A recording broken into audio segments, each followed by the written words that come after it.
پاک نذرانہ پیش کیجیے۔ صلی اللہ علی النبی الامی و آلہ صلی اللہ علیہ وسلم، صلاۃ و سلام علیک یا سیدی یا حبیبی یا رسول اللہ صلی اللہ تعالی علیہ و آلہ و صحبہ وبارک وسلم۔ امام جلال الدین سیوطی رحمۃ اللہ علیہ کی احوال آخرت کی سلسلے میں تصنیف شرح الصدور بشرح حال الموت والقبور میں سے آج باب نمبر 37، اس میں جو آپ نے شہداء کے یعنی شہیدوں کے فضائل بیان کیے ہیں، اس کے متعلق انشاءاللہ چند روایت بیان کی جائے گی۔ بسم اللہ الرحمن الرحیم۔ سیدنا ابو ہریرہ رضی اللہ تعالی عنہ روایت کرتے ہیں کہ نبی اکرم صلی اللہ علیہ وآلہ وسلم نے ارشاد فرمایا، زمین سے شہید کا خون خشک ہونے سے پہلے ہی اس کی دو بیویاں آ کر اس طرح اٹھاتی ہیں، جنت کی دو بیویاں آ کر اس طرح اٹھاتی ہیں گویا وہ بچوں کی دائیاں ہیں جنہوں نے اپنے شیر خوار بچے کو کسی جنگل میں گم کر دیا ہو، اور ہر ایک بیوی کے ہاتھ میں ایک ایک جوڑا ہوتا ہے جو دنیا اور جو کچھ اس کے اندر ہے اس سے بہتر ہوتا ہے۔ سیدنا یزید ابن شجرہ رضی اللہ تعالیٰ عنہ فرماتے ہیں کہ شہید کے خون کا پہلا قطرہ ہی اس کے تمام گناہوں کا کفارہ بن جاتا ہے، اور حور عین میں سے اس کی دو بیویاں اس کے پاس آ کر اس کے چہرے سے مٹی صاف کرتی ہیں، پھر اسے 100 جنتی لباس پہنائے جاتے ہیں جو کسی انسان کے بنائے ہوئے نہیں ہوتے بلکہ جنت کے بنے ہوئے ہوتے ہیں، اگر انہیں 2 انگلیوں کے درمیان رکھا جائے تو ان میں سما جائیں۔ سیدنا انس ابن مالک رضی اللہ تعالیٰ عنہ فرماتے ہیں کہ ایک حبشی شخص بارگاہ رسالت مآب صلی اللہ علیہ وسلم میں حاضر ہو کر عرض گزار ہوا، اگر میں اللہ تعالی کی راہ میں لڑتے ہوئے جہاد کرتے ہوئے مارا جاؤں تو کہاں جاؤں گا؟ نبی اکرم صلی اللہ علیہ وسلم نے ارشاد فرمایا، جنت میں۔ چنانچہ وہ شخص جہاد کرتے ہوئے شہید ہو گیا۔ نبی کریم صلی اللہ علیہ وسلم اس کے پاس تشریف لائے اور ارشاد فرمایا، بے شک اللہ رب العزت نے تیرا چہرہ روشن فرما دیا اور تجھے خوشبودار بنا دیا۔ سبحان اللہ۔ سیدنا عبداللہ ابن عمر رضی اللہ تعالی عنہما فرماتے ہیں، ایک اعرابی یعنی دیہات کا رہنے والا نبی اکرم صلی اللہ علیہ وسلم کے سامنے شہید ہو گیا تو نبی کریم صلی اللہ علیہ وسلم اس کے سرحان تشریف فرما ہو کر مسکرائے، پھر آپ نے اپنا رخ انور اس سے پھیر لیا۔ اس کی وجہ صحابہ کرام نے پوچھی تو نبی کریم صلی اللہ علیہ وسلم نے ارشاد فرمایا کہ اس کی روح پر اللہ تعالیٰ کی نوازشات دیکھ کر میں خوش ہوا، اور جب حور عین میں سے اس کی بیوی اس کے سرحانے آئی تو میں نے اپنا رخ پھیر لیا۔ سیدنا قاسم ابن عثمان بن جوعی علیہ رحمت الرضوان فرماتے ہیں، میں ایک شخص کو طواف کعبہ میں مشغول دیکھ کر اس کے قریب ہوا تو یہ شخص جو طواف کر رہا تھا اس کی یہی دعا تھی اور یہی کہہ رہا تھا کہ یا اللہ تو نے حاجت مندوں کی حاجات کو پورا کیا مگر میری حاجت کو پورا نہیں فرمایا۔ میں نے کہا تم اس کے علاوہ کوئی اور بات کیوں نہیں کرتے؟ اس نے کہا میں آپ کو اس کی وجہ بتاتا ہوں، بات یہ ہے کہ ہم مختلف شہروں کے رہنے والے 7 دوست تھے، 7 فرینڈز تھے۔ ہم نے دشمن کے علاقے میں جا کر ان سے جنگ کی اور جہاد کیا تو دشمنوں نے ہمیں قیدی بنا کر علیحدہ کر دیا، الگ الگ کر دیا تاکہ ہمیں قتل کر دیں۔ تو جب میں نے آسمان کی جانب نگاہ اٹھائی تو دیکھا کہ 7 دروازے کھلے ہیں اور ہر دروازے پر حور عین میں سے ایک کنیز کھڑی ہے۔ جب ہمارے ایک دوست کی گردن ماری گئی تو وہ کنیز ہاتھ میں ایک رومال لیے نیچے اتر آئی، حتیٰ کہ باری باری 6 دوستوں کی گردن مار دی گئی۔ اب صرف میں اور ایک دروازہ بچا تھا جس پر کنیز کھڑی تھی۔ جب مجھے قتل کرنے کے لیے آگے بڑھایا گیا تو کسی شخص نے میری سفارش کی اور مجھے آزاد کر کے اس کے حوالے کر دیا گیا۔ میں نے حور کو یہ کہتے سنا کہ اے محروم، آخر کس چیز نے تمہیں شہادت سے محروم رکھا؟ اتنا کہہ کر اس نے دروازہ بند کر دیا۔ میرے بھائی، اب میں شہادت کی سعادت مندی سے محروم ہونے کی حسرت اور شہادت کی امید لیے ہوئے ہوں۔ تو سیدنا قاسم بن عثمان رحمۃ اللہ علیہ فرماتے ہیں کہ میرے نزدیک وہ تمام دوستوں میں افضل تھا کیونکہ اس نے وہ کچھ دیکھا جو دوسروں نے نہیں دیکھا تھا، اور شوق اور رغبت پر عمل کرنے کے لیے اسے چھوڑ دیا گیا، یعنی اس نے مزید عبادتیں کی، مزید نمازیں ادا کی، مزید طواف کیے، مزید اللہ تعالیٰ کے گھر کا حج فرمایا، اس لیے یہ ان کے تمام دوستوں سے افضل اور بہتر ٹھہرا۔ اللہ تعالیٰ ہم سب کو شہادت کی موت نصیب فرمائے۔ اس کے بعد یہاں پر امام سیوطی، امام جلال الدین عبد الرحمن ابن ابی بکر السیوطی رحمۃ اللہ علیہ نے یہ 38واں باب قائم فرمائے، باب نمبر 38، جس کے اندر آپ نے یہ موضوع کے متعلق گفتگو فرمائی ہے کہ کیا زیارت کرنے والے شخص، کیا ہم جو زیارت کرتے ہیں مردوں کی، تو کیا مردے کیا جو اپنی قبروں میں دفن ہے وہ ہمیں پہچانتے ہیں کہ نہیں، کیا ہمیں دیکھتے ہیں، کیا ہماری آوازیں سنتے ہیں کہ نہیں؟ تو اس کے بارے میں آپ نے چند احادیث کریمہ یہاں پر ذکر فرمائی ہے۔ تو یہ تو عام مردے کی بات ہو رہی ہے، 6 جائے کہ اولیاء کرام ہو، شہداء ہوں، انبیاء کرام ہو، ان کی تو بات ہی کیا کی جا سکتی ہے، سبحان اللہ، ان کا تو مقام ہی بہت بلند بالا۔ یہ تو عام مسلمان مردے کی بات ہو رہی کہ یہ بھی دیکھتے ہیں، سنتے ہیں، ہمارے سلام کا جواب بھی دیتے ہیں، لیکن ہم ہے کہ ہماری کمزوری کی وجہ سے، روحانیت میں کمزوری کی وجہ سے ہم ان کی آواز نہیں سن سکتے ہیں۔ ام المؤمنین سیدتنا عائشہ صدیقہ رضی اللہ تعالی عنہا روایت کرتی ہیں کہ نبی اکرم صلی اللہ علیہ وآلہ وسلم نے ارشاد فرمایا، جب کوئی اپنے مسلمان بھائی کی قبر کی زیارت کے لیے جاتا ہے اور اس کے پاس بیٹھتا ہے تو مردہ اس کے اٹھ جانے تک اس سے انسیت حاصل کرتا ہے، اس کے دل کو سکون ملتا ہے، اس کا دل بہلتا ہے اور اس کے سلام کا جواب بھی دیتا ہے، سبحان اللہ۔ جب نبی کریم صلی اللہ علیہ وسلم نے عام مردے کے بارے میں، عام مسلمان کے بارے میں یہ فرمایا کہ زمین دوست یعنی زمین کے نیچے دفن ہونے کے باوجود بھی، من و تن مٹی کے اندر دبے ہوئے ہونے کے باوجود بھی، وہ مردہ اپنی زیارت کرنے والوں کا سلام بھی سنتا ہے، اس کا جواب بھی دیتا ہے، تو پھر اولیاء کرام اور شہداء اور پھر انبیاء کرام علیہم السلام کا مقام مرتبہ کتنا بلند و بالا ہوا۔ حضرت سیدنا ابو ہریرہ رضی اللہ تعالیٰ عنہ فرماتے ہیں کہ جب کوئی شخص اپنے جان پہچان والے کی قبر کے پاس سے گزرتے ہوئے سلام کرتا ہے، یعنی دنیا میں تعلقات تھے، دنیا میں جان پہچان تھی اور اس سے دوستی تھی، تو جب یہ دوسرا اس کا دوست جو زندہ ہے اس کی قبر کے پاس سے جا کر کے سلام کرتا ہے، تو جو اس کا دوست تھا زندگی میں جو اب انتقال ہو چکا ہے اس کا، تو مردہ اس کے سلام کا جواب دیتا ہے اور اسے پہچانتا بھی ہے، اور اگر کسی انجان قبر کے پاس سے گزرتے ہوئے سلام کرے تو مردہ صرف سلام کا جواب دیتا ہے، اس کو پہچانتا نہیں ہے۔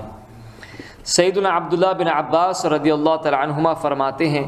کہ مصطفیٰ جان رحمت صلی اللہ علیہ وآلہ وسلم نے ارشاد فرمایا، جو بھی اپنے ایسے مسلمان بھائی کی قبر کے پاس سے گزرے جسے دنیا میں جانتا تھا اور سلام کرے تو مردہ بھی اسے پہچانتا ہے اور سلام کا جواب بھی دیتا ہے۔ ایک اور روایت میں سیدنا ابو ہریرہ رضی اللہ تعالیٰ عنہ سے مروی کہ نبی اکرم صلی اللہ علیہ وآلہ وسلم نے ارشاد فرمایا، جو بھی دنیا میں جان پہچان رکھنے والے کسی شخص کی قبر کے پاس سے گزرتے ہوئے سلام کرے تو وہ مردہ بھی اسے پہچانتا ہے اور سلام کا جواب دیتا ہے۔ تو چاہے آدمی پہچانتا ہو یا نہ پہچانتا ہو، بہرحال مردہ سلام کا جواب تو دیتا ہی ہے۔ یہ تو بات طے ہے کہ مردے ہمارے سلام کا ہمارا سلام سنتے بھی ہے۔ اللہ تعالیٰ نے یہ قوت سماعت عطا فرمائی that they are able to hear and listen to our salam. The people who are buried in their graves, they are able to listen to our salam, they hear our salam, our conveying of the greetings of peace, and they are also able to reply back to our salam. The only thing is the deficiency is on our part. We are unable to listen to our deceased, but they do give the reply. If this is the state of normal Muslims, the average Muslim, then what do you think about the martyrs? What do you think about the prophets? Then what do you think about Rasulullah sallallahu alaihi wasallam, who is the leader of all the prophets alayhi salatu wa taslim? Subhanallah. سیدنا ابو ہریرہ رضی اللہ تعالیٰ عنہ روایت کرتے ہیں کہ سیدنا ابو رزین رضی اللہ تعالیٰ عنہ نے بارگاہ رسالت میں آپ صلی اللہ علیہ وسلم میں عرض کی، یا رسول اللہ صلی اللہ علیہ وسلم، میرے راستے میں قبرستان آتا ہے، کیا کوئی ایسا کلام ہے جو وہاں سے گزرتے ہوئے میں کر سکوں؟ کیا کوئی ایسی دعا ہے کہ جو میں پڑھ سکوں؟ تو نبی کریم صلی اللہ علیہ وسلم نے ارشاد فرمایا، میرے ساتھ آپ یہ پڑھیں، السلام علیکم یا اہل القبور من المسلمین والمؤمنین انتم لنا سلف ونحن لکم تبع وإنا ان شاء اللہ بکم لاحقون۔ یہ دعا یاد کر لینی چاہیے، یعنی اے قبر والے مسلمانوں اور مومن بھائیوں اور بہنوں، تم پر سلام ہو، تم ہم سے آگے چلے گئے اور ہم تمہارے پیچھے پیچھے ہیں، اللہ رب العزت نے اگر چاہا تو ہم بھی تم سے ملنے والے ہیں۔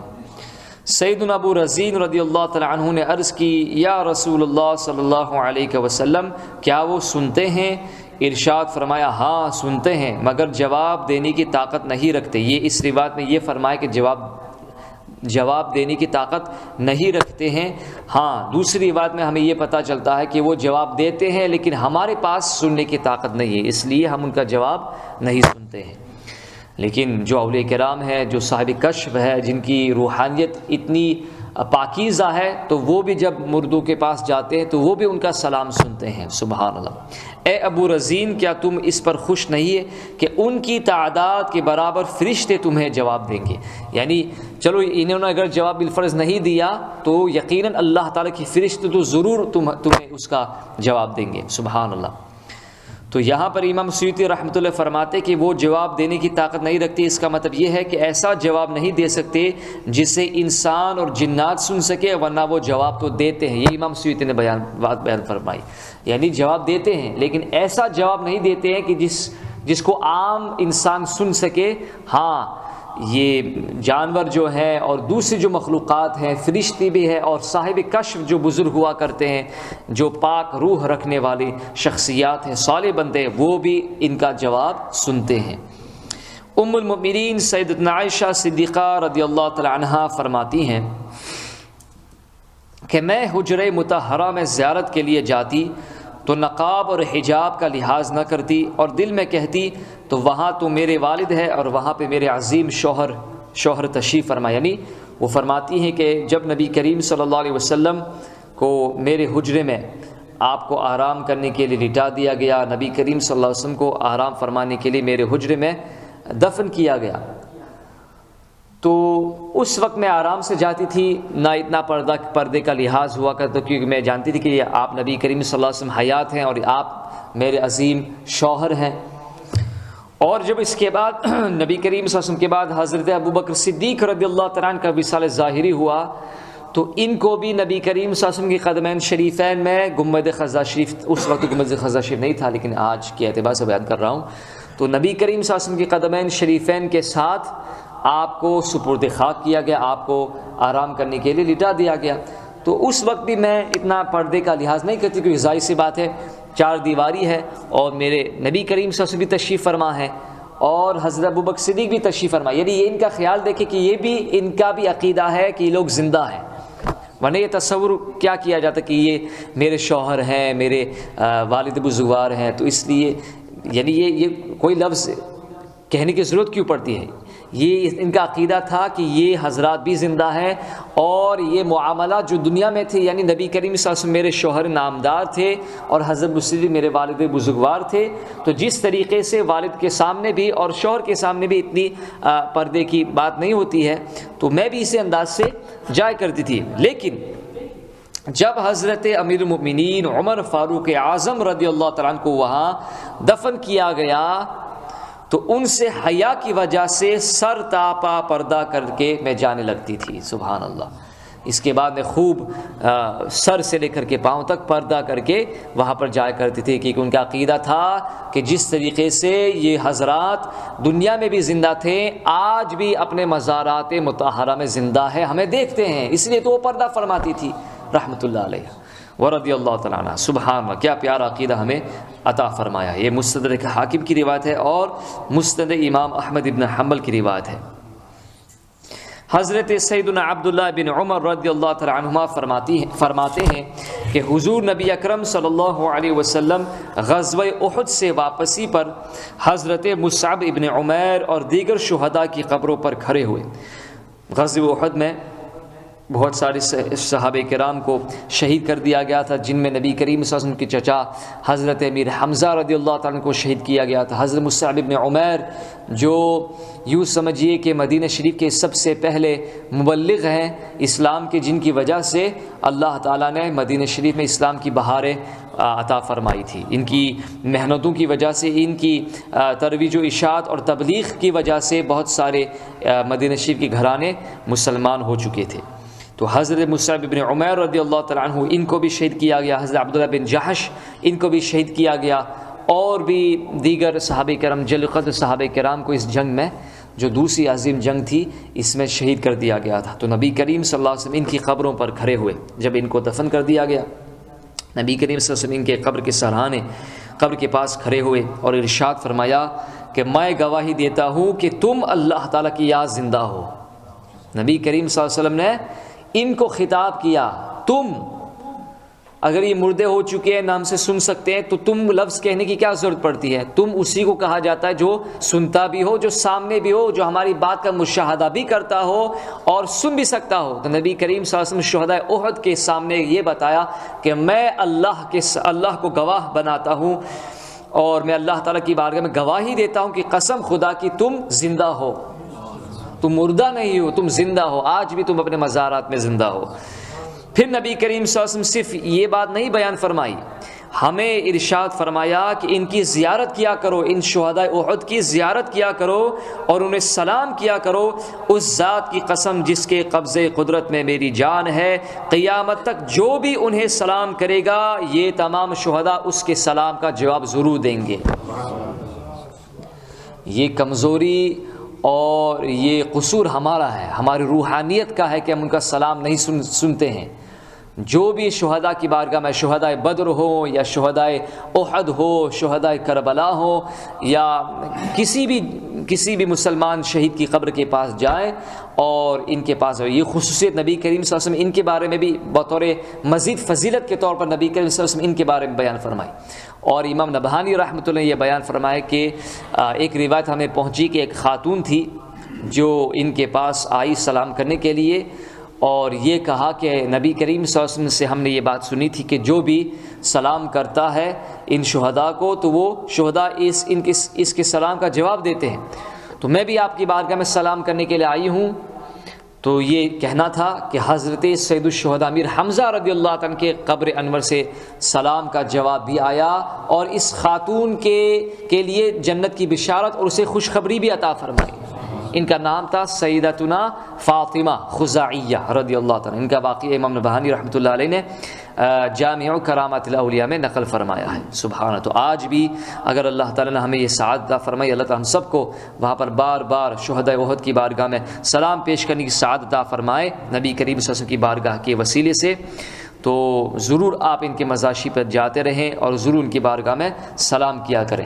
نبی کریم صلی اللہ علیہ وسلم نے ارشاد فرمایا، جب میت کا محبوب شخص اس کی زیارت کو جائے تو میت اپنی قبر میں اس سے انسیت حاصل کرتی ہے۔ حضرت امام محمد بن واسع رحمۃ اللہ علیہ فرماتے ہیں، مجھے یہ بات پہنچی ہے کہ بے شک مردے روز جمعہ فرائیڈے کو اور اس سے ایک دن پہلے یعنی